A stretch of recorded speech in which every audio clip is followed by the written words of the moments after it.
এ news Bangla সংবাদে আপনাদের স্বাগত। জুতোর ভিতর থেকে 6টি সোনার বার উদ্ধার, যুবক আটক। শুনুন খবরে। যশোরের শার্শা উপজেলার গোগা সীমান্তে 6টি সোনার বারসহ চয়ন হোসেন নামে এক যুবককে আটক করেছে বিজিবি। রোববার রাতে গোগাপল্লী বিদ্যুৎ অভিযোগ কেন্দ্রের সামনে থেকে তাকে আটক করা হয়।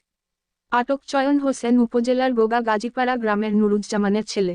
খুলনা 2-1 বিজিবি ব্যাটালিয়নের অধিনায়ক লেফটেন্যান্ট কর্নেল মোহাম্মদ খুরশিদ আনোয়ার বলেন, গোগা সীমান্ত দিয়ে পাচারকারীরা সোনার একটি চালান ভারতে পাচার করবে, এমন একটি গোপন খবরে বিজিবির সদস্যরা সেখানে অবস্থান নেন।